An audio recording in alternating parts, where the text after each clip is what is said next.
എല്ലാ Bethlehem T V പ്രേക്ഷകർക്കും ക്രിസ്മസിൻ്റെയും നവോത്സവത്തിൻ്റെയും ആശംസകൾ നേരുന്നു. ക്രിസ്മസും അള്ളാഹുവിൻ്റെ പുത്രനും എന്നതാണ് ഇന്നത്തെ വിഷയം. ഈ വിഷയവുമായി ബന്ധപ്പെട്ട് ഏതാനും നന്മതിന്മ തിരിച്ചറിയാൻ പാടില്ലാത്ത പൊന്നോമന മക്കൾ ചെയ്ത ഒരു വീഡിയോയുടെ അല്പഭാഗം നമുക്ക് ശ്രദ്ധിക്കാം.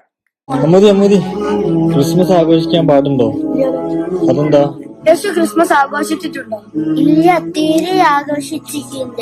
എന്നാ യേശുവിനല്ലേ ഫോളോ ചെയ്യണ്ടേ? അത് ശരിയാണല്ലോ. ക്രിസ്മസ് എന്നാൽ എന്താണെന്നറിയോ? അള്ളാഹ്ക്കൊരു മോൻ ജനിച്ചു എന്നതിനാണ് ക്രിസ്മസ് എന്ന് പറയുന്നത്. അപ്പോൾ നമ്മൾ അത് ആഘോഷിക്കാൻ പാടുണ്ടോ? ഇല്ല, കാരണം നമ്മൾ എല്ലാ ദിവസവും ഒന്നും സുഹൃത്തിൽ എന്താണ് പറയുന്നത്? അവൻ ആർക്കും ജന്മം നൽകിയിട്ടില്ല, ആരുടെയും മകനായിട്ട് ജനിച്ചിട്ടുമില്ല. ഏതോ മുസ്ലിങ്ങൾ അവരുടെ കുഞ്ഞുമക്കളെ കൊണ്ട് ചെയ്യിച്ചിട്ടുള്ള ഒരു വീഡിയോ ആണിത്. ക്രിസ്മസ് ഒരു ക്രൈസ്തവ തിരുനാളാണ്. മുസ്ലിങ്ങൾ അത് ആഘോഷിക്കാറില്ല. ആരും മുസ്ലിങ്ങൾ ക്രിസ്മസ് ആഘോഷിക്കണമെന്ന് ആവശ്യപ്പെടാറുമില്ല. എന്നിട്ടും അന്യമതസ്ഥരുടെ ഒരു ആഘോഷത്തെ തെറ്റാണെന്ന് സ്ഥാപിക്കുവാൻ മുസ്ലിം സഹോദരൻ നടത്തുന്ന ഈ പരിശ്രമം എത്രമാത്രം നിർഭാഗ്യകരമാണ് എന്ന് മാത്രമേ എനിക്ക് പറയാനുള്ളൂ. ഈ കുഞ്ഞുങ്ങൾ ഏതാനും ഖുർആൻ ഭാഗങ്ങൾ പിന്നീട് ഉദ്ധരിക്കുന്നുണ്ട്. അത് ഞാൻ വീഡിയോയിൽ കാണിച്ചിട്ടില്ല. ആദ്യമായിട്ട് അവർ അവിടെ പറയുന്നത് തൗഹീദ് ഓതുക എന്നതാണ്. അള്ളാഹു ഏകനാണ് എന്നത് സ്ഥാപിക്കുവാൻ വേണ്ടി മുസ്ലിങ്ങൾ പറയുന്ന വാക്കാണ് തൗഹീദ്. എന്നാൽ തൗഹീദ് എന്ന അറബി വാക്കിൻ്റെ അർത്ഥം ഐക്യം എന്നാണ്, യൂണിറ്റി എന്നാണ്.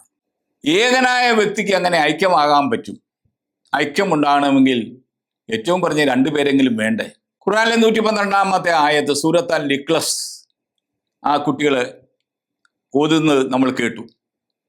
അതിപ്രകാരമാണ്: കുൽഹു അല്ലാഹു അഹദ് അല്ലാഹു സമദ് ലം യലിദ് വലം യൂലദ് വലം യകുല്ലഹു കുഫുവൻ അഹദ്. പറയുക കാര്യം അള്ളാഹു ഏകനാണ് എന്നതാകുന്നു. അള്ളാഹു എല്ലാവർക്കും ആശ്രയമുള്ളവനാകുന്നു. അവൻ ജന്മം നൽകിയിട്ടില്ല, ജനിച്ചിട്ടുമില്ല, അവന് തുല്യനായി ആരുമില്ല. ഇവിടെ ആദ്യം പറയുന്നത് കുൽഹു അല്ലാഹു അഹദ് എന്നാണ്. അഹദ് എന്ന വാക്ക് ഖുറാനിൽ 81 പ്രാവശ്യമുണ്ട്. ആ 81 പ്രാവശ്യവും ഖുറാനിൽ ഉപയോഗിച്ചിരിക്കുന്നത് പലരിൽ ഒരുവൻ എന്ന അർത്ഥത്തിലാണ്, വൺ ഓഫ്. ഒന്ന് എന്നുള്ളതിന് അറബി വാക്ക് വാഹിദ് എന്നാണ്. ഇവിടെ അഹദ് എന്നാണ് ഉപയോഗിച്ചിരിക്കുന്നത്. അതുപോലെ പിന്നെ പറയുന്നു അവൻ ജന്മം നൽകിയിട്ടില്ല, ജനിച്ചിട്ടുമില്ല. എന്നാൽ ഖുർആനിലെ 53 അധ്യായം സൂറത്ത് അൻ നജമിലെ 19-20 വാക്യങ്ങളിൽ അല്ലാത്ത, അൽ ഊസ, മനാത്ത എന്ന 3 അള്ളാഹുവിൻ്റെ പെൺമക്കളെ പറ്റി പറയുന്നുണ്ട്. 21 ആയത്തില് അള്ളാഹു തന്നെ പരാതിപ്പെടുന്നുണ്ട്, നിങ്ങൾക്ക് ആൺമക്കളും അവന് പെൺമക്കളുമോ എന്ന്. ഖുർആനിൽ അള്ളാഹു എപ്പോഴും ഞാനെന്നല്ല പറയുക, അവനെന്നാണ് പറയുക. അപ്പോൾ അവന് പെൺമക്കളാകാം, പക്ഷേ ഒരു പുത്രൻ ഉണ്ടാകാൻ പാടില്ല, അത് നിഷിദ്ധമാണ് എന്നാണ് മുസ്ലിങ്ങൾ ധരിച്ചു വച്ചിരിക്കുന്നത്. എന്നാൽ ഖുർആനിൽ ഈ വിഷയം എന്താണ്, എപ്രകാരമാണ് അവതരിപ്പിക്കുന്നതെന്ന് തുടർന്ന് നമുക്ക് കാണാം. അതിനു മുമ്പ് ആ കുട്ടികൾ ചെയ്ത വീഡിയോയിൽ തുടർന്ന് പറയുന്ന ഖുർആൻ ഭാഗം കൂടി നമുക്കൊന്ന് ശ്രദ്ധിക്കാം. സൂറത്ത് മറിയത്തിലെ 88 മുതലുള്ള ആയത്തുകളാണ്. വക്കാലു തഖ്ദ റഹ്മാനു വലത് ലഖദ് ജീത്തും ഷയ്യൻ ഇദ്ദ തക്കാദു സംവാതു യദ ഫൗതൻ മിന്നു വദൻ ശക്കുൽ അർൽ വദ ഖിറുൽ ജിബാലു ഹദ്ദ ഇൻ ദാഉൽ റഹ്മാനി വലത് വമായൻ ബഗീലിൽ റഹ്മാനി അയ്യത്തഹിദ വലത്. ഇതിൻ്റെ മലയാളം ഇപ്രകാരമാണ്: പരമകാരുണ്യ ഒരു സന്താനത്തെ സ്വീകരിച്ചിട്ടുണ്ടെന്ന് അവർ പറഞ്ഞിരിക്കുന്നു. തീർച്ചയായും നിങ്ങൾ ചെയ്തിരിക്കുന്ന ഗുരുതരമായ ഒരു കാര്യമാകുന്നു. അത് നിമിത്തം ആകാശങ്ങൾ പൊട്ടിപ്പിളരുകയും ഭൂമി വിണ്ടുകീറുകയും പർവ്വതങ്ങൾ തകർന്നു വീഴുകയും ചെയ്യുമാറാകും. പരമകാരുണ്യന്റെ സന്താനം ഉണ്ടാകുക എന്ന് അവർ വാദിച്ചത് നിമിത്തം സന്താനത്തെ സ്വീകരിക്കുക എന്നത് പരമകാരുണ്യന് അനുയോജ്യമാവുകയില്ല. അവർ പറയുന്നത്, അതായത് ക്രിസ്ത്യാനികൾ പറയുന്നു ദൈവത്തിന് ഒരു പുത്രനുണ്ട് എന്ന്. 2000 വർഷമായിട്ട് ക്രിസ്ത്യാനികൾ അത് പറഞ്ഞുകൊണ്ടേയിരിക്കുന്നു. യേശു ക്രിസ്തുവിനെ അവർ ആരാധിക്കുന്നു, ദൈവമായി അംഗീകരിക്കുന്നു. 2000 വർഷമായി ക്രിസ്ത്യാനികൾ ഇതെല്ലാം ചെയ്തിട്ടും ആകാശത്തിന് ഒരു പിളർപ്പോ ഭൂമിക്കൊരു വിണ്ടുകീറലോ പർവ്വതങ്ങൾ തകർന്നടിയോ ചെയ്തിട്ടില്ല. അതുകൊണ്ട് തന്നെ ഇവിടെ അള്ളാഹു പറയുന്ന ഈ ശാപം 2000 വർഷമായിട്ടും ഫലിച്ചിട്ടില്ലാത്തത് കൊണ്ട് ദൈവത്തിനൊരു പുത്രനുണ്ട് എന്നുള്ളത് ഒരു സത്യം തന്നെയാണ് എന്ന് അള്ളാഹു തന്നെ ഇവിടെ സാക്ഷ്യപ്പെടുത്തുകയാണ്. മുസ്ലിം സഹോദരർ ഒരു കാര്യം മനസ്സിലാക്കേണ്ടത്, ക്രിസ്ത്യാനികൾ ക്രിസ്മസ് ആഘോഷിക്കുന്നത് അള്ളാഹുവിന് ഒരു പുത്രൻ ജനിച്ചതിൻ്റെ ഓർമ്മയായിട്ടല്ല. പ്രത്യുത പരിശുദ്ധ ത്രിത്വത്തിലെ രണ്ടാം ആളായ പുത്രൻ മനുഷ്യനായി അവതരിച്ചതിൻ്റെ ഓർമ്മ കൊണ്ടാടുവാനാണ്. മനുഷ്യനായി അവതരിച്ച ദൈവപുത്രന്റെ പേര് യേശുക്രിസ്തു എന്നാണ്. യേശുക്രിസ്തുവും ഖുർആനിലെ ഈസാ നബിയും അസ്തിത്വത്തിലും വ്യക്തിത്വത്തിലും ഒന്നല്ല. ഖുർആനിലെ ഈസായുടെ ജീവിതത്തിൽ യേശുക്രിസ്തുവിന്റെ ജീവിതത്തിലെ ചില സംഭവങ്ങൾ പകർത്തിയിട്ടുണ്ടെന്നത് ശരിയാണ്. മുസ്ലിങ്ങളെ സംബന്ധിച്ചിടത്തോളം ഈ സംഭവങ്ങളിലൂടെ കടന്നു പോകുന്നത് അവരെ സംബന്ധിച്ചിടത്തോളം അത്യധികം ആനന്ദകരമായ ഒരു കാര്യമായിരിക്കും. ആ സംഭവങ്ങളിലൂടെ ഒരു യാത്രയ്ക്ക് ഏവരെയും വലിയ സ്നേഹത്തോടെ സ്വാഗതം ചെയ്യുന്നു. ഖുർആനിൽ ഈസാ നബിയെ പറ്റി പറഞ്ഞിരിക്കുന്ന കാര്യങ്ങൾ വ്യക്തമായി മനസ്സിലാകാതിരിക്കുന്നതിന്റെ കാര്യം മുഹമ്മദ് നബിക്ക് ആത്മാവിനെ പറ്റി അറിവില്ലായിരുന്നു എന്നതാണ് അതിൻ്റെ കാര്യം.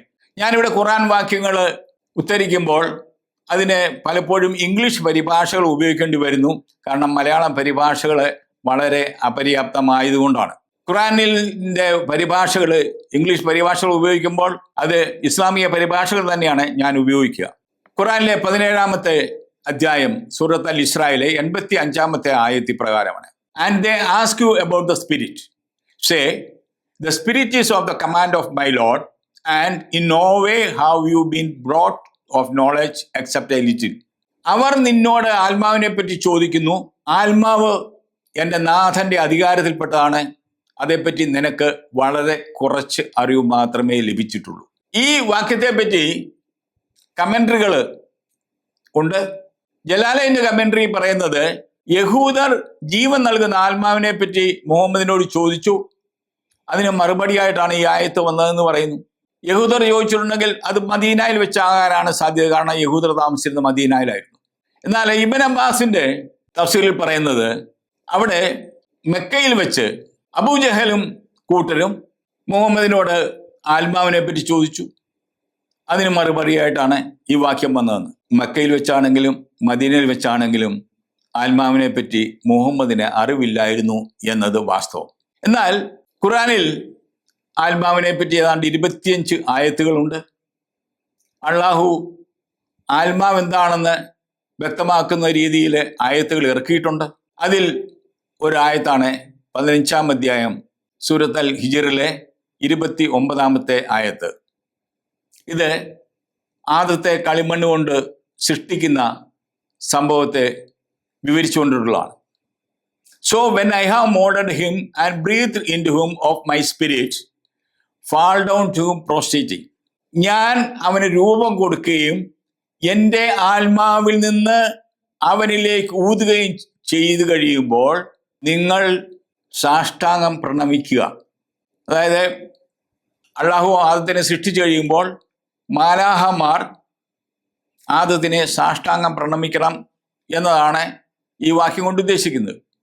ഇവിടെ പറയുന്നത് മിൻ റൂഹി, എൻ്റെ ആത്മാവെന്നാണ്. മനുഷ്യന് ജീവൻ നൽകുന്നത് ദൈവത്തിൻ്റെ ആത്മാവ് മനുഷ്യൻ്റെ ഉള്ളിൽ വസിക്കുന്നത് കൊണ്ടാണ് എന്ന് എല്ലാവരും വിശ്വസിക്കുന്നുണ്ട്, എല്ലാ മതവിശ്വാസികളും വിശ്വസിക്കുന്നുണ്ട്. ഖുർആൻ അതാണ് ഇവിടെ പറഞ്ഞിരിക്കുന്നത്. ഈ വിഷയം തന്നെ ബൈബിളിലെ ഉൽപ്പത്തി പുസ്തകം 2-ാം അധ്യായം 7-ാം വാക്യത്തിൽ എപ്രകാരമാണ് പറയുന്നത് നോക്കാം. ദൈവമായ കർത്താവ് ഭൂമിയിലെ പൂഴി കൊണ്ട് മനുഷ്യനെ രൂപപ്പെടുത്തുകയും ജീവന്റെ ശ്വാസം അവൻ്റെ നാസാരന്ധങ്ങളിലേക്ക് നിശ്വസിക്കുകയും ചെയ്തു. അങ്ങനെ മനുഷ്യൻ ജീവനുള്ളവനായി തീർന്നു. ഈ 2 വാക്യങ്ങൾ ഒത്തുനോക്കുമ്പോൾ അള്ളാഹു നിശ്വസിച്ചത് തൻ്റെ തന്നെ ആത്മാവാണ്. അതായത് ആത്മാവ് അള്ളാഹുവിൻ്റെ അസ്തിത്വത്തിൻ്റെയും വ്യക്തിത്വത്തിൻ്റെയും ഭാഗം തന്നെയാണ് എന്ന് വളരെ വ്യക്തം. ഇനിയും ഈ ഈസാ നബിയുടെ നാമം നമുക്കൊന്ന് പരിശോധിക്കാം. ഖുർആനിലെ 3-ാം അധ്യായം സൂറത്ത് അൽ ഇമ്രാനിലെ 45-ാമത്തെ വാക്യം. മലക്കുകൾ പറഞ്ഞ സന്ദർഭം, മറിയമേ, തീർച്ചയായും അള്ളാഹു നിനക്ക് അവൻ്റെ പക്കൽ നിന്നുള്ള ഒരു വചനത്തെ പറ്റി സന്തോഷ വാർത്ത അറിയിക്കുന്നു. അവൻ്റെ പേര് മറിയമ്മിൻ്റെ മകൻ മസീഹ് ഈസ എന്നാകുന്നു. അവൻ ഇഹത്തിലും പരത്തിലും മഹത്വമുള്ളവനും സാമീപ്യം സിദ്ധിച്ചവരിൽപ്പെട്ടവനുമായിരിക്കും. ഇവിടെ വളരെ വ്യക്തമായിട്ട് അവൻ്റെ പേര് മറിയമ്മിൻ്റെ മകൻ മസീഹ് ഈസ എന്നാണ്. മസീഹ് എന്ന അറബി വാക്ക് മിശിഹ എന്ന അരമായ പദം തന്നെയാണ്. മിശിഹ എന്ന് പറഞ്ഞു കഴിഞ്ഞാൽ ക്രിസ്തു, ക്രൈസ്റ്റ് എന്ന് തന്നെയാണ് അർത്ഥം. ഈ വാക്യത്തിൽ എന്തൊക്കെയാണ് അള്ളാഹു പറഞ്ഞു വെച്ചത്? ഈസായുടെ ജനനം മലക്ക് മറിയത്തെ അറിയിക്കുന്നു. 2, ഈസ എന്ന നാമം മലക്ക് മറിയത്തെ അറിയിക്കുന്നു. അതായത് ജനിക്കാൻ പോകുന്ന ശിശുവിന് കൊടുക്കേണ്ട പേര്. ഈസ അൽ മസീഹാണ്. മസീഹ് എന്ന സ്ഥാനപ്പേര് അള്ളാഹു ഈസായ്ക്ക് കൊടുക്കുന്നു. അത് നമുക്ക് ഒരു സാധാരണ സംഭവമായി കാണാം. എന്നാൽ ഈ മസീഹിന്റെ സ്ഥാനപ്പേരിനോട് ചേർത്ത് അൽ എന്ന ഡെഫിനിറ്റ് ആർട്ടിക്കിൾ ഉപയോഗിച്ചിരിക്കുന്നു. ഖുറാനിൽ അള്ളാഹുവിന് 99 നാമങ്ങളുണ്ട്. ഈ 91 നാമങ്ങളും അൽ ചേർത്തിട്ടുള്ളതാണ്. ആ അള്ളാഹുവിന്റെ നാമങ്ങളോട് തുല്യത വരുന്ന രീതിയിലാണ് മസീഹ് എന്ന നാമം ഇവിടെ അവതരിപ്പിച്ചിരിക്കുന്നത്. ഇത്രമാത്രം ഉന്നതമായ സ്ഥാനം എന്തുകൊണ്ടാണ് ഈസായ്ക്ക് അള്ളാഹു കൊടുത്തത്? ഇനി ഖുറാനിലെ 48-ാം അധ്യായം 29-ാം വാക്യത്തിലെ മുഹമ്മദ് നബിയുടെ പേര് കൊടുത്തിട്ടുണ്ട്. അത് പ്രകാരമാണ് കൊടുത്തിരിക്കുന്നത് മുഹമ്മദ് റസൂലുള്ളാഹി. അവിടെ റസൂൽ, മെസ്സഞ്ചർ, ദൂതൻ എന്ന വാക്കിന് അൽ ചേർത്തിട്ടില്ല. വെറും ദൂതൻ എന്ന് മാത്രമേ കൊടുത്തുള്ളൂ. അപ്പോൾ ഇവിടെ ഇസ്ലാമിന്റെ പ്രവാചകനായ മുഹമ്മദ് നബിക്ക് കൊടുക്കാത്ത ഒരു വലിയ സ്ഥാനമാണ് ഈസാ നബിക്ക് ഖുർആൻ കൊടുത്തിരിക്കുന്നത്. ഈസ അള്ളാഹുവിന്റെ വചനമാണ് എന്ന് പറയുന്നു. അള്ളാഹുവിന്റെ വചനം എന്ന് നിലനിൽക്കുന്നതാണെന്ന് മുസ്ലിംകൾ വിശ്വസിക്കുന്നു. അള്ളാഹുവിന്റെ വചനമാണ് ഖുർആൻ എന്ന് വിശ്വസിക്കുന്നു. ഈസ ഇഹത്തിലും പരത്തിലും മഹത്വമുള്ളവൻ. അങ്ങനെ ഒരു സ്ഥാനവും ഖുർആനിൽ മറ്റൊരു പ്രവാചകനും അള്ളാഹു കൊടുത്തിട്ടില്ല. ഈസ അള്ളാഹുവിന്റെ സാമൂഹ്യം സിദ്ധിച്ചവൻ. ഈ സ്ഥാനവും ഖുർആനിൽ നമുക്ക് മറ്റാരുടെയും പേരിൽ കാണുവാൻ സാധിക്കുന്നില്ല. അപ്പം പ്രിയ മുസ്ലിം സഹോദരി സഹോദരന്മാരെ, നിങ്ങൾ ചിന്തിക്കുക, ഈ ഈസാ മസീഹ് ഒരു സാധാരണ പ്രവാചകനാണോ? സാധാരണ പ്രവാചകനായിരുന്നുവെങ്കിൽ ഈ സ്ഥാനങ്ങളെല്ലാം ഇസ്ലാമിന്റെ പ്രവാചകനായ മുഹമ്മദ് നബിക്ക് അള്ളാഹു കൊടുക്കേണ്ടതായിരുന്നില്ലേ? ഒന്ന് ചിന്തിച്ചു നോക്ക്. ഇനിയും ഈസായുടെ അമ്മയെ പറ്റി ഖുർആൻ എന്താണ് പറയുന്നത്? അലി ഇമ്രാനിലെ 42-ാമത്തെ ആയത്ത്. മലക്കുകൾ പറഞ്ഞ സന്ദർഭവും, മറിയമേ, തീർച്ചയായും അള്ളാഹു നിന്നെ പ്രത്യേകം തിരഞ്ഞെടുക്കുകയും നിനക്ക് പരിശുദ്ധി നൽകുകയും ലോകത്തുള്ള സ്ത്രീകളിൽ വെച്ച് ഉത്കൃഷ്ടയായി നിന്നെ തിരഞ്ഞെടുക്കുകയും ചെയ്തിരിക്കുന്നു. ഈസ എന്ന ഈ പ്രവാചകൻ, ആ പ്രവാചകന് ജന്മം കൊടുക്കുവാൻ പോകുന്ന സ്ത്രീയെ അള്ളാഹു എപ്രകാരമാണ് വേർതിരിച്ചത് എന്ന് നോക്കുക. അള്ളാഹു മറിയത്തെ പ്രത്യേകം തിരഞ്ഞെടുത്തു. അള്ളാഹു മറിയത്തെ ശുദ്ധീകരിച്ചു. അള്ളാഹു മറിയത്തെ ലോകത്തിലെ സ്ത്രീകളെക്കാൾ ഉന്നതയായി തിരഞ്ഞെടുത്തു. ഇവിടെ നമ്മൾ ശ്രദ്ധിക്കേണ്ടത്, ഇസ്ലാമിന്റെ അന്ത്യപ്രവാചകനായി കരുതപ്പെടുന്ന മുഹമ്മദ് നബിയുടെ അമ്മയായ ആമീനയുടെ പേര് പോലും ഖുർആനിൽ കൊടുത്തിട്ടില്ല. മാത്രവുമല്ല, ഖുർആൻ അനുസരിച്ച് അവിശ്വാസികൾ നജസാണ്, അശുദ്ധരാണ്. മുഹമ്മദിന്റെ മാതാപിതാക്കളായ അബ്ദുള്ളയും ആമീനായും വളരെ നേരത്തെ മരിച്ചു. മുഹമ്മദ് ജനിക്കുന്നതിന് മുമ്പേ പിതാവ് മരിച്ചു. ജനിച്ച് 2 വർഷം കഴിഞ്ഞപ്പോൾ അമ്മയും മരിച്ചു. അവരാരും ഇസ്ലാം മതം സ്വീകരിച്ചവരല്ല. അങ്ങനെയാണെങ്കിൽ അവര് എങ്ങനെയാണ് വിശുദ്ധരാകുവോ? അവരും നജസല്ലേ? അങ്ങനെ നജസിൽ നിന്നാണ് മുഹമ്മദ് ജനിച്ചതെങ്കിൽ അള്ളാഹു വിളിച്ച് വേർതിരിച്ച് വിശുദ്ധീകരിച്ച മറിയത്തിൽ നിന്നാണ് ഈസ ജനിച്ചിരിക്കുന്നത്.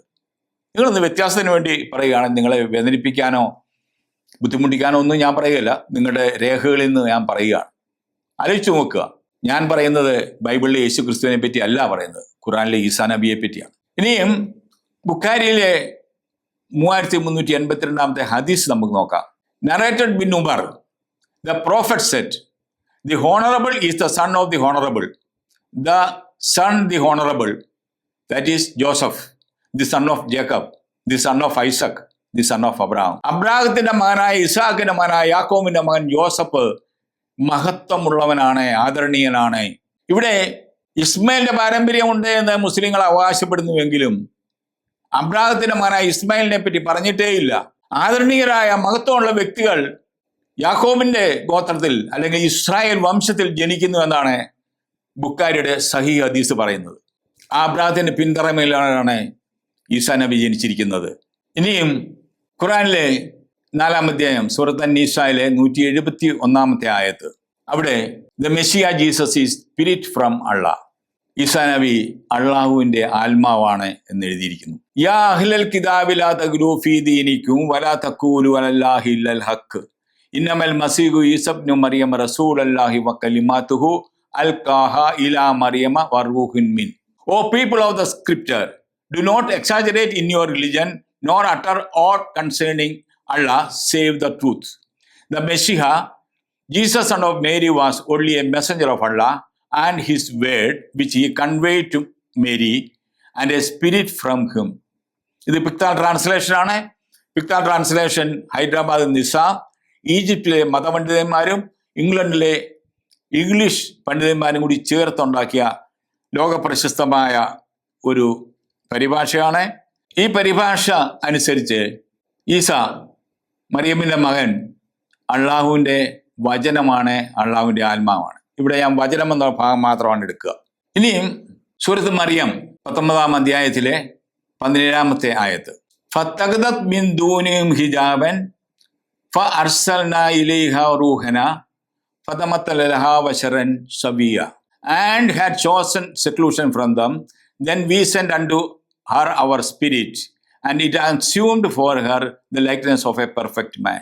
അവൾ ഒരു മറയുണ്ടാക്കി, അപ്പോൾ നമ്മുടെ ആത്മാവിനെ അവളുടെ അടുത്തേക്ക് നാം അയച്ചു.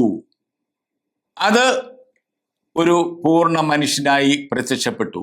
ഖുർആനിൽ നമ്മൾ 4:171 കണ്ടു ഈസ അള്ളാഹുവിൻ്റെ ആത്മാവാണെന്ന് കണ്ടു. ഇപ്പോൾ അള്ളാഹു പറയുന്നു അള്ളാഹു തൻ്റെ ആത്മാവിനെ മറിയമ്മിൻ്റെ അടുത്തേക്ക് അയച്ചിരിക്കുന്നു. ഈ പലപ്പോഴും ഈ പരിഭാഷകൾ ആത്മാവിനെ മലക്കെന്നും ജിബ്രീൽ നിന്നും ഒക്കെ പരിഭാഷപ്പെടുത്താറുണ്ട്. ഇനിയും മലക്ക് ഈ മനുഷ്യരൂപത്തിലായി എന്താണ് മറിയത്തോട് പറയുന്നത്? 19-ാമത്തെ അധ്യായം സൂറത്ത് മറിയത്തിലെ 19-ാമത്തെ ആയത്ത്. ഈ 19-നെ പറ്റി പറയുമ്പോൾ നമ്മൾ ഖുർആനിലെ 74-ാം അധ്യായം 30-31 വാക്യങ്ങൾ ശ്രദ്ധിക്കുന്ന നല്ലതാണ്. അവിടെ പറയുന്നു 19 മലക്കുകളെ പറ്റി പറയുന്നുണ്ട്. അതിന് പറയുന്നത് 19 എന്ന സംഖ്യ മഹത്വമുള്ള സംഖ്യയാണ്. അത് വിശ്വാസികളുടെ വിശ്വാസം വർദ്ധിപ്പിക്കുന്ന സംഖ്യയാണെന്നാണ് പറയുന്നത്. അങ്ങനെയാണെങ്കിൽ ഖുർആനിലെ ഏറ്റവും മഹത്വമുള്ള അധ്യായം 19-ാം അധ്യായം സൂറത്ത് മറിയമാണ്. ആ സൂറത്ത് മറിയത്തിൽ തന്നെ 19-ാമത്തെ ആയത്ത് ഏറ്റവും മഹത്വമുള്ളതാണ്. അങ്ങനെ 19-ാം അധ്യായം 19-ാം വാക്യം ഏറ്റവും മഹത്വമുള്ളതാകേണ്ടതാണ്. അങ്ങനെയാണ് താനും.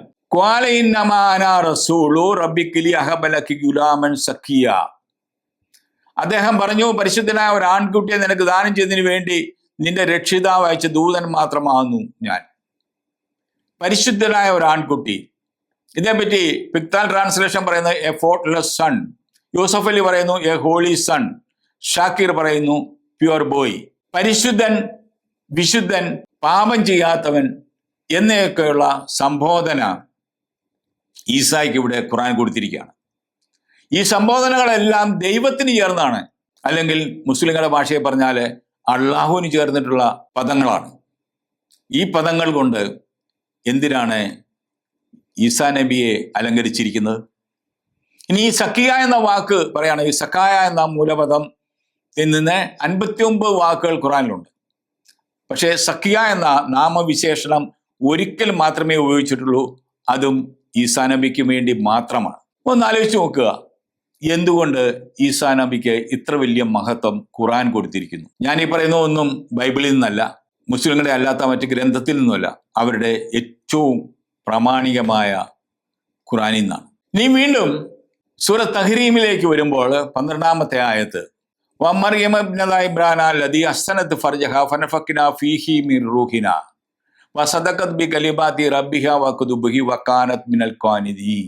And Maryam, daughter of Imran, who kept safe her private parts, so we breathed into it of our spirits, and she sincerely believed in the words of her Lord and his books, and she was one of the devout.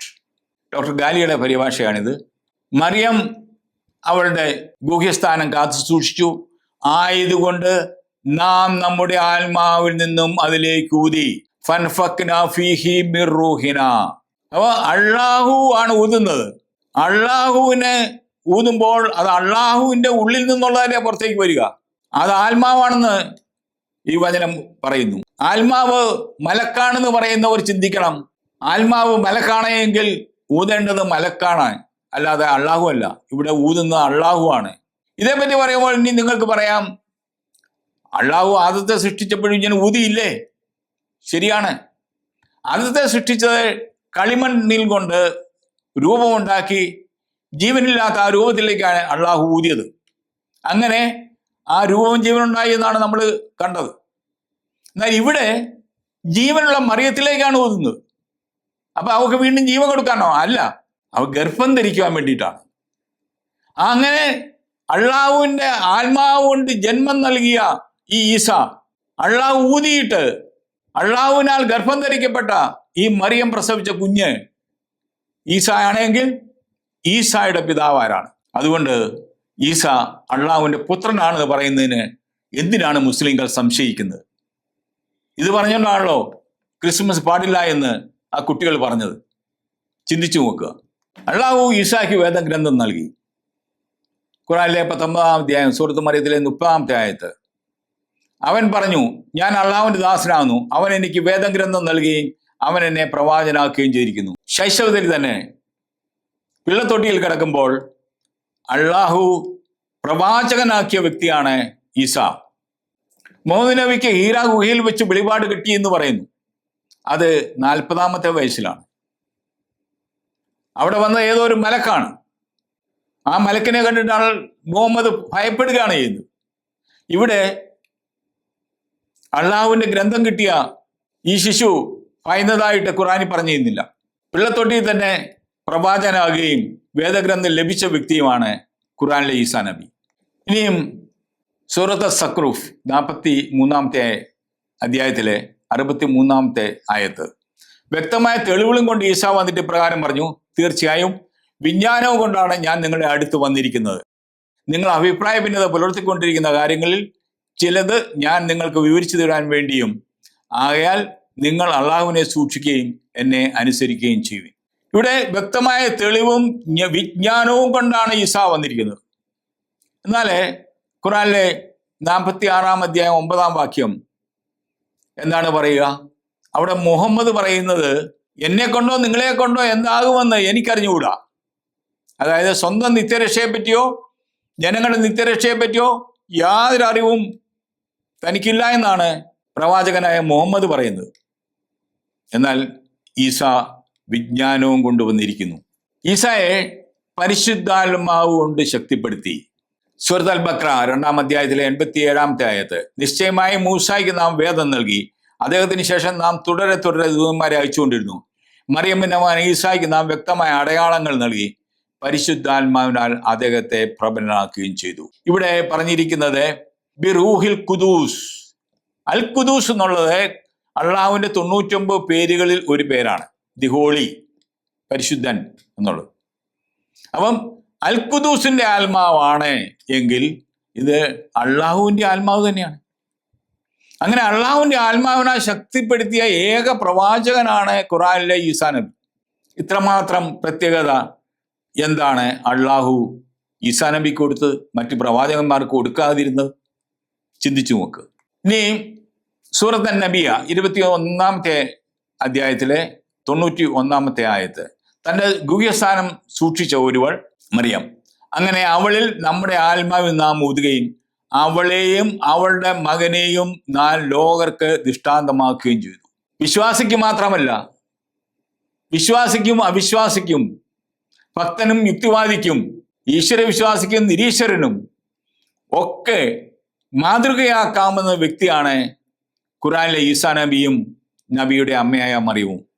എന്നാൽ ഖുർആനിലെ 33-ാമത്തെ അധ്യായത്തിലെ 21-ാമത്തെ ആയത്തിൽ പറയുന്നു, മുഹമ്മദ് നബി വിശ്വാസികൾക്ക് ഉത്തമ മാതൃകയാണ്.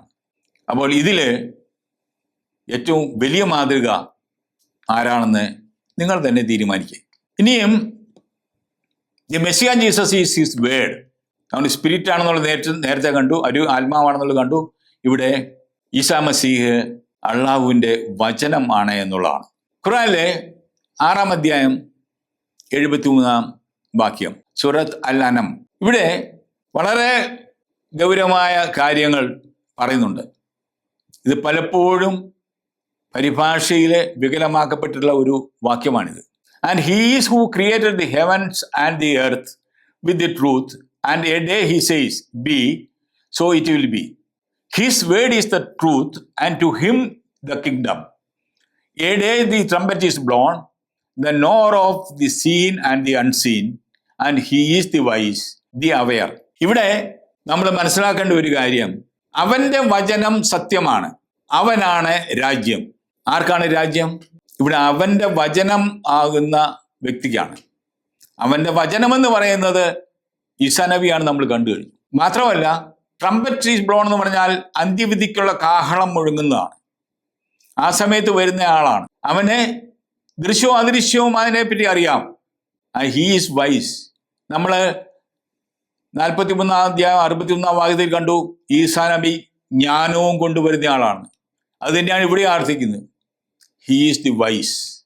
അപ്പോൾ ഇവിടെ പറയുകയാണ്, അള്ളാഹുവിൻ്റെ വചനം സത്യമാണ്, രാജ്യം ആ വചനത്തിനുള്ളതാണ്. ഇനിയും ആരാണ് സത്യം? ഖുർആനിലെ 23 അധ്യായം 116 വാക്യം. So exalted is Allah, the sovereign, the truth. There is no deity except him, Lord of the noble throne. അപ്പോൾ അള്ളാഹു മഹത്വമുള്ളവനാണ്, രാജാവാണ്, സത്യമാണ്. അവനല്ലാതെ ഒരു ദൈവമില്ല. അവൻ സിംഹാസനത്തിൻ്റെ നാഥനാണ്. അപ്പൊ ഇവിടെ സത്യം അള്ളാഹു ആണെന്ന് സ്ഥാപിച്ചിരിക്കുന്നു. കഴിഞ്ഞ ഈ 3 വാക്യങ്ങൾ ഒരുമിച്ച് നോക്കുമ്പോൾ എന്താണ് നമ്മൾ മനസ്സിലാക്കുക? The Messiah Jesus is word. അതായത് ഈസാ മസീഹ് അള്ളാഹുവിൻ്റെ വചനമാണ്. 4:171. ഇനിയും 6:73 എന്താ പറയുന്നത്? അവൻ്റെ വചനം സത്യമാണ്. 21:114 എന്താ പറയുന്നത്? സത്യം അള്ളാഹാണ്. അങ്ങനെയെങ്കിൽ ഈ 3 വാക്യങ്ങൾ ഒരുമിച്ച് വെച്ച് നോക്കുമ്പോൾ എന്താണ്? മസീഹ് ഈസ അള്ളാഹു ആകുന്ന വളരെ വ്യക്തമായ തെളിവാണ് നമ്മുടെ മുന്നിലുള്ളത്. ഇത് അംഗീകരിക്കാൻ മുസ്ലിങ്ങൾക്ക് ബുദ്ധിമുട്ടുണ്ടായിരിക്കാം, പക്ഷേ ഖുർആൻ പറയുന്ന സത്യമാണത്. ഇനിയും ഖുർആനിലെ 3-ാം അധ്യായം സൂറത്ത് അൽ ഇമ്രാനിലെ 49-ാമത്തെ ആയത്ത്, അത് വലിയ ദീർഘമുള്ള ഒരു വചനമാണ്. അവിടെ പറഞ്ഞിരിക്കുന്ന ഒരു കാര്യം നമ്മുടെ ശ്രദ്ധയിലേക്ക് കൊണ്ടുവരണം. ഇന്നി അക്ലുക്കു ലക്കും indeed I create for you. അത് ഗാലിയുടെ ട്രാൻസ്ലേഷനിൽ നമുക്ക് ഇംഗ്ലീഷിൽ കാണാം, ഐ ക്രിയേറ്റ് ഫോർ യു. അതിൻ്റെ മലയാള രൂപം ഞാൻ ഇവിടെ അവതരിപ്പിക്കുകയാണ്. ഇസ്രായേൽ സന്തതികളിലേക്ക് ദൂതനായി നിയോഗിക്കുകയും അവൻ അവരോട് പറയും, നിങ്ങളുടെ രക്ഷിതാവിങ്കിൽ നിന്നുള്ള ദൃഷ്ടാന്തവും കൊണ്ട് ഞാൻ നിങ്ങളുടെ അടുത്ത് വന്നിരിക്കുന്നത്. പക്ഷിയുടെ ആകൃതിയിൽ ഒരു കളിമൺ രൂപം നിങ്ങൾക്ക് വേണ്ടി നിശ്ചയമായും ഞാൻ സൃഷ്ടിക്കുന്നു. എന്നിട്ട് ഞാൻ അതിൽ ഊതുമ്പോൾ അള്ളാഹുവിൻ്റെ അനുവാദപ്രകാരം അതൊരു പക്ഷിയായി തീരുകയും ചെയ്യും. അള്ളാഹുവിൻ്റെ അനുവാദപ്രകാരം ജന്മനാ കാഴ്ചയില്ലാത്തവനെയും പാണ്ഡുരോഗിയെയും ഞാൻ സുഖപ്പെടുത്തുകയും മരിച്ചവരെ ഞാൻ ജീവിപ്പിക്കുകയും ചെയ്യും. നിങ്ങൾ തിന്നുന്നതിനെ പറ്റിയും നിങ്ങൾ നിങ്ങളുടെ വീടുകളിൽ സൂക്ഷിച്ചു വെക്കുന്നതിനെ പറ്റിയും ഞാൻ നിങ്ങൾക്ക് പറഞ്ഞറിയിച്ചു തരികയും ചെയ്യും. തീർച്ചയായും അതിൽ നിങ്ങൾക്ക് ദൃഷ്ടാന്തമുണ്ട്, നിങ്ങൾ വിശ്വസിക്കുന്നവരാണെങ്കിൽ. ഈ വാക്യത്തിൽ എന്തൊക്കെയാണ് സംഭവിച്ചിരിക്കുന്നത്? ഈസാ പക്ഷിയുടെ കളിമൺ രൂപമുണ്ടാക്കി അതിനെ ജീവൻ നൽകുന്നു. നമ്മൾ ഖുർആനിലെ 15-ാം അധ്യായം 29-ാം വാക്യത്തിൽ എന്താണ് കണ്ടത്? അള്ളാഹു കളിമണ്ണ് കൊണ്ട് ആദത്തിന്റെ രൂപമുണ്ടാക്കി അതിലേക്ക് ഊതി അതിന് ജീവനുണ്ടായി. അള്ളാഹു ചെയ്ത അതേ പ്രവൃത്തിയാണ് ഈസാ ചെയ്യുന്നത്. അപ്പോൾ മുസ്ലിം സഹോദരർ പറയും, അത് അള്ളാഹുവിൻ്റെ അനുവാദപ്രകാരമാണ്. ശരി, കഴിവില്ലാത്ത ഒരാൾക്ക് അനുവാദം കിട്ടിയിട്ട് എന്ത് കാര്യം? നിങ്ങളുടെ വീട്ടിലൊരു കാറുണ്ട്, നിങ്ങളുടെ മകന് ഡ്രൈവിങ് അറിഞ്ഞുകൂടാ, പ്രായമായിട്ടില്ല. അപ്പം ഡ്രൈവിങ് അറിയാത്ത മകനോട് കാർ എടുത്തുകൊണ്ട് പോയിക്കൊള്ളാൻ പറഞ്ഞാൽ അവന് കാർ കൊണ്ടുപോകാൻ പറ്റുമോ? ഇനി അവൻ കൊണ്ടുപോയി കഴിഞ്ഞാൽ എന്തായിരിക്കും സംഭവിക്കുക?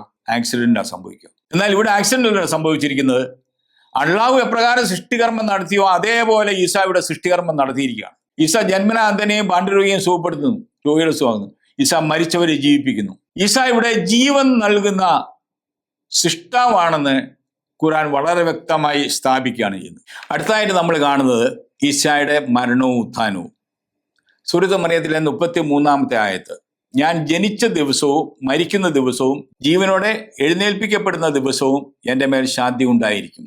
ഇവിടെ മുസ്ലിം സഹോദരർ പറയുന്നത് ഈസ അള്ളാഹുവിൻ്റെ അടുക്കിലേക്ക് എടുക്കപ്പെട്ടു, അന്ത്യദിനത്തിൽ വീണ്ടും വരും, പിന്നെ മരിക്കപ്പെടും എന്നാണ്.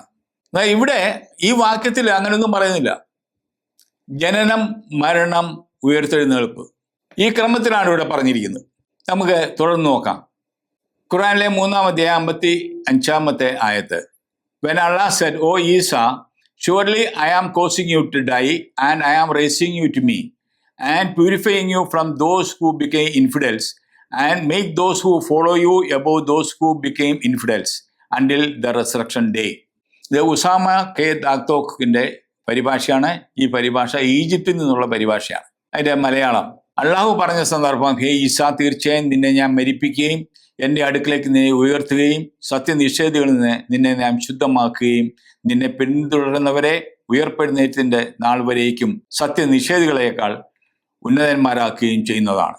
ഇവിടെ അള്ളാഹ് പറയുകയാണ് ഈസായോട്, ഞാൻ നിന്നെ മരിപ്പിക്കുകയും എൻ്റെ അടുക്കിലേക്ക് നിന്നെ ഉയർത്തുകയും ചെയ്യും. ഈസായുടെ മരണ ഉത്ഥാനങ്ങൾക്ക് അള്ളാഹു തൻ്റെ വചനം കൊണ്ട് സാക്ഷ്യപ്പെടുത്തിയിരിക്കുക. ഈ വാക്യത്തെ വികലമായ രീതിയിൽ പരിഭാഷപ്പെടുത്തിയിട്ട് ഈസായുടെ മരണത്തെ നിഷേധിക്കുന്ന രീതിയിലാണ് പലപ്പോഴും ഖുർആൻ വാക്യങ്ങൾ അവതരിപ്പിക്കപ്പെടുന്നത്. ഇനിയും ഖുർആനിലെ 4-ാം അധ്യായം സൂറത്ത് അന്നീസായിലെ 158-ാമത്തെ ആയത്ത്: എന്നാൽ അദ്ദേഹത്തെ അള്ളാഹു അവങ്കിലേക്ക് ഉയർത്തുകയത്രേ ചെയ്തത്, അള്ളാഹു പ്രതാപിയും യുക്തിമാനുമാകുന്നു. മരണ ഉത്ഥാനങ്ങൾക്ക് ശേഷം അള്ളാഹുവിൻ്റെ പക്കലേക്ക് ഈസ ഉയർത്തപ്പെട്ടു എന്നത് വ്യക്തം. ഇനി അള്ളാഹുവിൻ്റെ പക്കൽ ചെന്നതിന് ശേഷം ഈസ അള്ളാഹുവിനോട് പറയുന്ന കാര്യങ്ങളാണ് സൂറത്ത് അൽ മാഇദയിലെ 117-ാമത്തെ ആയത്ത്. I did not tell them except what you had commanded me, that serve Allah my Lord and your Lord, and I was a witness among them as long as I was with them. So when you caused me to die, you were the watcher over them, and you are the witness of all things. ഇവിടെ ഈസ അള്ളാഹുവിൻ്റെ പക്കൽ ചെന്നതിന് ശേഷം അള്ളാഹുവിനോട് പറയുന്നത് when you caused me to die എന്നാണ്. നമുക്കതിൻ്റെ മലയാളം നോക്കാം. നീ എന്നോട് കൽപ്പിച്ച കാര്യം, അഥവാ എൻ്റെയും നിങ്ങളുടെയും രക്ഷിതാവായ അള്ളാഹുവെ നിങ്ങൾ ആരാധിക്കണം എന്നല്ലാതെ ഞാൻ അവരോട് പറഞ്ഞിട്ടില്ല. ഞാൻ അവർക്കിടയിൽ ഉണ്ടായിരുന്നപ്പോഴൊക്കെ ഞാൻ അവരുടെ മേൽ സാക്ഷിയായിരുന്നു. പിന്നീട് നീ എന്നെ മരിപ്പിച്ചു കഴിഞ്ഞപ്പോൾ നീ തന്നെയായിരുന്നു അവരെ നിരീക്ഷിച്ചിരുന്നവൻ. നീ എല്ലാ കാര്യത്തിലും സാക്ഷിയാവുന്നു. ക്രമമായിട്ട് നമുക്ക് നോക്കാം. അള്ളാഹു ഈസായെ മരിപ്പിക്കുകയും ഉയർത്തുകയും ചെയ്യുന്നു പറഞ്ഞു. ഉയർത്തെഴുന്നേറ്റ ഈസ അള്ളാഹുവിൻ്റെ പക്കലേക്ക് ചെന്നു. അള്ളാഹുവിൻ്റെ പക്കൽ വെച്ച് ഈസ പറയുന്നു, നീ എന്നെ മരിപ്പിച്ചു കഴിഞ്ഞപ്പോൾ. അപ്പോൾ ഖുർആൻ ഈസായുടെ മരണ ഉത്ഥാനങ്ങൾക്ക് സാക്ഷ്യം നൽകുന്നു എന്നുള്ളതിന് സംശയമൊന്നുമില്ല. വഫ എന്ന വാക്കാണ് മരിക്കുക എന്നുള്ളതിന് മൂലപദം. ഇത് ഖുർആനിൽ അനേക വാക്യങ്ങളിലുണ്ട്. ഖുർആൻ 2-ാം അധ്യായം 234-ാം വാക്യം, 10-ാം അധ്യായം 104-ാം വാക്യം, 13-ാം അധ്യായം 40-ാം വാക്യം, 16-ാം അധ്യായം 70-ാം വാക്യം, 32-ാം അധ്യായം 11-ാം വാക്യം, 39-ാം അധ്യായം 42-ാം വാക്യം. ഇവിടെയെല്ലാം വഫ എന്ന വാക്ക് മരിക്കുക എന്ന അർത്ഥത്തിൽ പരിഭാഷപ്പെടുത്തിയിട്ടുണ്ട്. ഖുർആൻ 10-ാം അധ്യായം 46-ാം വാക്യത്തിലെ നതവഫൈനക എന്ന വാക്ക് we cause you to die, ഞാൻ നിന്നെ മരിപ്പിക്കുന്നു എന്ന്, ഇത് അള്ളാഹു മുഹമ്മദിനോട് പറയുന്ന, അവിടെ മരിക്കുന്നുണ്ട്. ഇനി അതേ വഫ എന്നുള്ള വാക്ക് മൂലപദത്തിൽ നിന്നാണ് മുത്തവഫീക എന്ന പദം ഖുർആൻ 3-ാം അധ്യായം 55-ാം വാക്കിൽ ഉപയോഗിച്ചിരിക്കുന്നത്. അതിന് കോസിങ് യു ടു ഡൈ, നിന്നെ മരിപ്പിക്കുന്നു എന്നാണ് ഉസാമ കെ ദാദത്തിന്റെ പരിഭാഷ. ഇനി ഖുർആൻ 5-ാം അധ്യായം 117-ാം വാക്യത്തിൽ തവഫൈത്തനി എന്ന വാക്കിനും മൂലപദം വഫയാണ്. അത് ഷാക്കിറിന്റെയും ഉസാമ കെ ദാദത്തിന്റെയും പരിഭാഷയിലുണ്ട്. Thou is caused me to die, നീ എന്നെ മരിപ്പിച്ചു എന്നാണ് അതിനകത്ത് പറയുക. അപ്പൊ അവിടെ ഖുർആൻ 3:55-ലും 5:117-ലും ഈസായുടെ മരണത്തെപ്പറ്റി പറഞ്ഞിരിക്കുന്ന കാര്യം അറബി ഭാഷയുടെ വ്യാകരണം അനുസരിച്ച് കൃത്യമാണ്, വ്യക്തമാണ്. ഇനിയും ഖുർആനിലെ 4-ാം അധ്യായം 157-ാം വാക്യം, അവർ അവനെ കൊന്നിട്ടില്ല എന്നുള്ളത്. വഖൗലിഹും മീനാ ഖത്തൽനൽ മസീഹ ഈസാ ഇബ്നു മറിയമ റസൂലുള്ളാഹി വമാ ഖതലൂ വമാ സലഫൂ വലാകിൻ ശുബിഹ ലഹും വഇന്നല്ലദീന ഖതലഫൂ ഫീഹി ലഫീ ശക്കിൻ മിൻ മാ ലഹും ബിഹി മിൻ ഇൽമിൻ ഇല്ലത്തിഫാ അൽവൻ വമാ ഖതലൂ ശക്കീന. മലയാളത്തിലെ അള്ളാഹുവിന്റെ ദൂതനായ മറിയമിന്റെ മകൻ മസീഹ് ഈസായെ ഞങ്ങൾ കൊന്നിരിക്കുന്നു എന്ന് അവർ പറഞ്ഞതിനാലും വാസ്തവത്തിൽ അദ്ദേഹത്തെ അവർ കൊലപ്പെടുത്തിയിട്ടുമില്ല, ക്രൂശിച്ചിട്ടുമില്ല. പക്ഷേ അവർക്ക് യാഥാർത്ഥ്യം തിരിച്ചറിയാതാവുകയാണ് ഉണ്ടായത്. തീർച്ചയായും അദ്ദേഹത്തിന്റെ കാര്യത്തിൽ ഭിന്നിച്ചവർ അതിനെപ്പറ്റി സംശയത്തിൽ തന്നെയാകുന്നു. ഊഹാഭോഗത്തെ പിന്തുടരുകയല്ലാതെ അവർക്ക് ആ കാര്യത്തെപ്പറ്റി യാതൊരു അറിവുമില്ല. ഉറപ്പായും അദ്ദേഹത്തെ അവർ കൊലപ്പെടുത്തിയിട്ടുമില്ല. ഇവിടെ ഒരു കാര്യം വളരെ വ്യക്തമാണ്. യഹൂദർ അവകാശപ്പെടുന്നു മറിയമ്മിന്റെ മകനെ ഈസായെ ഞങ്ങൾ കൊലപ്പെടുത്തിയത്. പക്ഷെ ഖുർആൻ പറയുക, അള്ളാഹു പറയുകയാണ് അവർ കൊലപ്പെടുത്തിയിട്ടില്ല. പക്ഷെ ഇവിടെ ഖുർആനിൽ ഈ 4-ാം അധ്യായം 157-ാം വാക്യത്തിൽ ഈസ മരിച്ചില്ല എന്ന് പറയുന്നില്ല. ഉദാഹരണമായിട്ട് എൻ്റെ അച്ചായൻ 97-ാമത്തെ വയസ്സിൽ വാർദ്ധക്യ സഹജമായ രോഗത്താൽ മരിച്ചു. അപ്പൊ എനിക്ക് പറയാൻ പറ്റും എൻ്റെ അച്ചായനെ ആരും കൊലപ്പെടുത്തിയില്ല എന്ന്. ശരിയാ, ആരും കൊലപ്പെടുത്തിയില്ല. അദ്ദേഹം മരിച്ചത് വാർദ്ധക്യസഹജമായ രോഗത്താലാണ്. ഇവിടെ ഖുർആനിൽ പറയുന്നുണ്ട് അവർ ക്രൂശിച്ചിട്ടില്ല, അവർ കൊലപ്പെടുത്തിയിട്ടില്ല. അപ്പം യഹൂദരുടെ ബുദ്ധിയോ ശക്തിയോ കൊണ്ടല്ല ഈസ മരിച്ചത് എന്ന് വ്യക്തം. ഇനി എങ്ങനെയാണ് മരിച്ചത് എന്നുള്ളത്, ആരാണ് അതിന് കാരണം എന്നുള്ളത് ഖുർആൻ 3:55 5:117 കണ്ടു. 3:55 അള്ളാഹ് പറഞ്ഞു, ഞാൻ അവനെ മരിപ്പിക്കുകയും ഉയർത്തുകയും ചെയ്യുമെന്ന്. 5:117 ഈസ അള്ളാഹുവിന്റെ പക്കൽ ചെന്ന് പറയുന്നു, നീ എന്നെ മരിപ്പിച്ചപ്പോൾ. അപ്പോൾ ഈസായുടെ മരണത്തിന്റെ കാരണക്കാരൻ യഹൂദരല്ല, മനുഷ്യരല്ല, മനുഷ്യന്റെ ബുദ്ധിയല്ല, അത് അള്ളാഹുവിന്റെ തീരുമാനമായിരുന്നു. കാരണം അള്ളാഹു തന്റെ ആത്മാവിനാൽ ജന്മം കൊടുത്ത അള്ളാഹുവിന്റെ പുത്രനായ ഈസായ്ക്ക് ദൈവത്തിൻ്റെതായ എല്ലാ കഴിവുണ്ട്. അള്ളാഹു ആണ്. ആ അള്ളാഹു ആയ അവനെ മനുഷ്യൻ അവന്റെ ബുദ്ധി കൊണ്ടോ ശക്തി കൊണ്ടോ കീഴ്പ്പെടുത്തുവാനോ കൊലപ്പെടുത്തുവാനും സാധ്യമല്ല. ബൈബിളിൽ യേശുക്രിസ്തു ഇതേപ്പറ്റി യോഹന്നാന്റെ സുവിശേഷത്തിൽ വ്യക്തമാക്കുന്നുണ്ട്. യേശു സ്വയം ജീവൻ അർപ്പിക്കുന്നു. യോഹന്നാൻ 10:17-18. തിരിച്ചെടുക്കുന്നതിന് വേണ്ടി ഞാൻ ജീവൻ അർപ്പിക്കുന്നതിനാൽ പിതാവ് എന്നെ സ്നേഹിക്കുന്നു. ആരും എന്നിൽ നിന്ന് അത് പിടിച്ചെടുക്കുകയല്ല, ഞാൻ അത് സ്വമനസ സമർപ്പിക്കുകയാണ്. അത് സമർപ്പിക്കാനും തിരികെ എടുക്കാനും എനിക്ക് അധികാരമുണ്ട്. ഈ കൽപ്പന എൻ്റെ പിതാവിൽ നിന്നാണ് എനിക്ക് ലഭിച്ചത്. ഖുർആനിലെ അന്ത്യസമയം അള്ളാഹുവിന് മാത്രം അറിവുള്ളതാണ്. ഖുർആനിലെ 31-ാം ആയത്ത്, തീർച്ചയായും അള്ളാഹുവിന്റെ പക്കലാണ് അന്ത്യസമയത്തെ പറ്റിയുള്ള അറിവ്. അവൻ മഴ പെയ്യിക്കുന്നു, ഗർഭാശയത്തുള്ളത് അവൻ അറിയുകയും ചെയ്യുന്നു. നാളെ താൻ എന്താണ് പ്രവർത്തിക്കുക എന്ന് ഒരാളും അറിയുകയില്ല. താൻ ഏത് നാട്ടിൽ വെച്ചാണ് മരിക്കുകയെന്നും ഒരാളും അറിയുകയില്ല. തീർച്ചയായും അള്ളാഹു സർവ്വജ്ഞനും സൂക്ഷ്മജ്ഞാനിയുമാകുന്നു. അപ്പോൾ അന്ത്യസമയത്തിനുള്ള അറിവ് അത് അള്ളാഹുവിന്റെ പക്കലാണ്. ഈ അറിവ് ആരാണ്? ഖുർആനിലെ 43-ാമത്തെ ആയത്ത്, സൂറത്ത് സുക്രുഫിലെ 61-ാമത്തെ ആയത്ത്, വഇന്നഹു ലഇൽമുൽ ലിസാദി ഫലാ തംതരൂൻ നബിഹാ വത്തബിയൂൻ ഹാദാ സിറാത്തുൻ മുസ്തഖീം. And surely he is the knowledge of the hour, so do not doubt it, follow me, this is a straight way. Usama K ദാത്കുത്തിന്റെ പരിഭാഷയാണ്.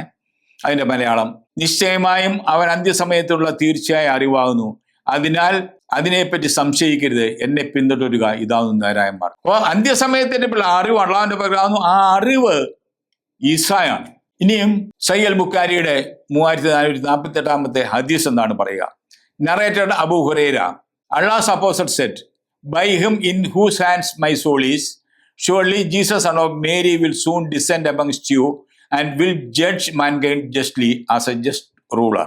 നീതിമാനായ ഭരണാധികാരിയായിട്ട് മറിയത്തിന്റെ മകൻ ഈസ അതിവേഗത്തിൽ ഭൂമിയിലേക്ക് ഇറങ്ങി വരും.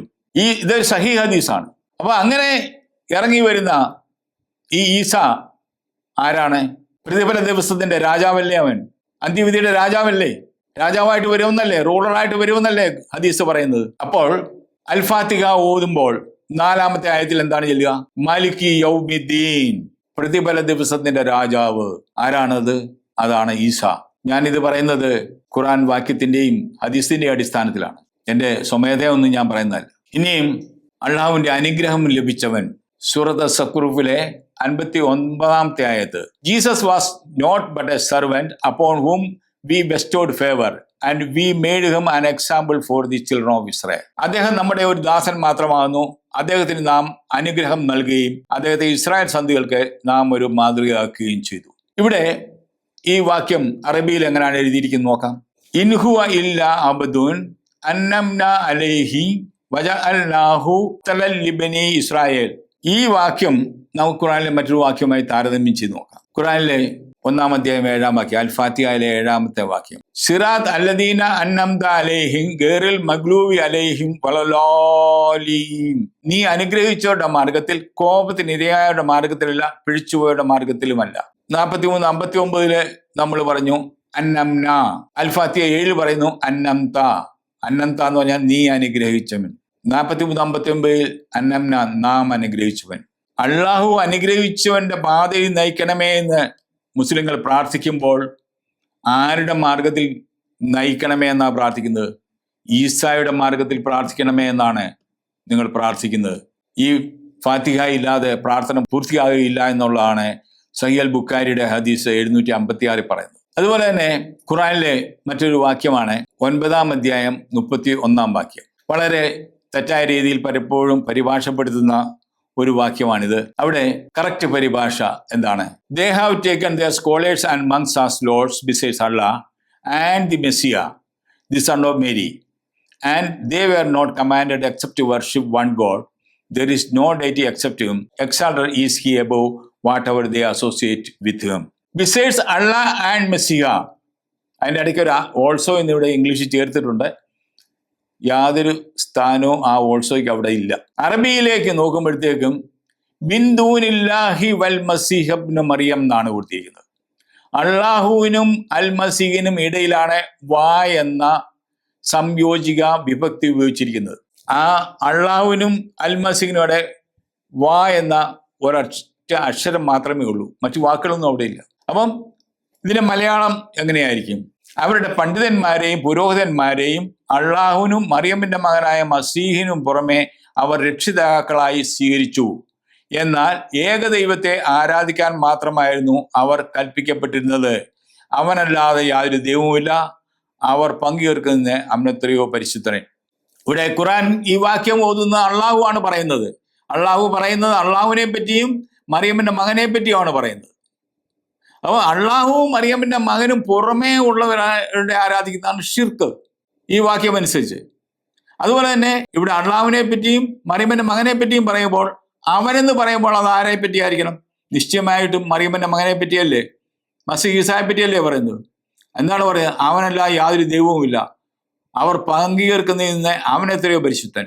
അതായത് മറിയമ്മിന്റെ മകനായ മസീഹ് ഈസ അവർ പങ്കുചേർക്കുന്നവരിൽ പെടുന്നതല്ല, അവൻ വേറെയാണ്. ഈ വാക്യത്തെ വളരെ തെറ്റായ രീതിയിൽ വ്യാഖ്യാനിച്ച് ഈ ഈസാ നബിയുടെ ദൈവികതയെ ഇല്ലാതാക്കുവാൻ വളരെയധികം ശ്രമങ്ങൾ നടക്കുന്നുണ്ട്. പക്ഷേ ഖുറാനിൽ എഴുതി വച്ചിരിക്കുന്നത് അങ്ങനെ തന്നെയുണ്ട്. ഇനിയും those who believed in Jesus became the uppermost. Quran 61-ാം അധ്യായം 14-ാം വാക്യം. സത്യവിശ്വാസികളെ, നിങ്ങൾ അള്ളാഹുവിന്റെ സഹായികളായിരിക്കുക. മറിയമ്മിന്റെ മകൻ ഈസ അള്ളാഹുവിലേക്കുള്ള മാർഗത്തിൽ എൻ്റെ സഹായികളായി ആരുണ്ട് എന്ന് ഹവാരികളോട് ചോദിച്ചതുപോലെ ഹവാരികൾ പറഞ്ഞു, ഞങ്ങൾ അള്ളാഹുവിന്റെ സഹായികളാകുന്നു. അപ്പോൾ ഇസ്രായേൽ സന്തതികളിൽപ്പെട്ട ഒരു വിഭാഗം വിശ്വസിക്കുകയും മറ്റൊരു വിഭാഗം അവിശ്വസിക്കുകയും ചെയ്തു. എന്നിട്ട് വിശ്വസിച്ചവർക്ക് അവരുടെ ശത്രുവിനെതിരിൽ നാം പിൻബലം നൽകുകയും അങ്ങനെ അവർ വിജയികളായി തീരുകയും ചെയ്തു. അപ്പൊ ഈസ വന്നപ്പോൾ ഈസായിൽ വിശ്വസിച്ചവരും വിശ്വസിക്കാത്തവരും ഉണ്ടായിരുന്നു. ഈസായിൽ വിശ്വസിച്ചവർ വിജയികളായി, പ്രബലന്മാരായി, വിജയികളായി, ദേ ആർ ദ അപ്പർമോസ്റ്റ് എന്നാണ് ഖുറാൻ പറയുന്നത്. ഖുറാനിലെ ഈസ അള്ളാഹുവിന്റെ ആത്മാവിനാൽ കന്യാമറിയത്തിൽ നിന്ന് ജനിച്ചു, മരിച്ചു, ഉത്ഥാനം ചെയ്തു, അള്ളാഹുവിന്റെ പക്കലേക്ക് എടുക്കപ്പെട്ടുവെന്നും അന്ത്യവിധിയാളനായി വീണ്ടും വരുമെന്നും കണ്ടു കഴിഞ്ഞു. വിധി ദിവസത്തിന്റെ രാജാവ് വരാനായിരിക്കുന്ന ഈസ സാധാരണ മനുഷ്യനാണോ ദൈവമാണോ എന്ന് ഖുറാന്റെ അടിസ്ഥാനത്തിൽ നിങ്ങൾ ഓരോരുത്തരും സ്വയം തീരുമാനിക്കുക. യേശുക്രിസ്തുവിനെ പറ്റി മനസ്സിലാക്കാൻ ആഗ്രഹിക്കുന്നവർ ബൈബിൾ വായിക്കുക.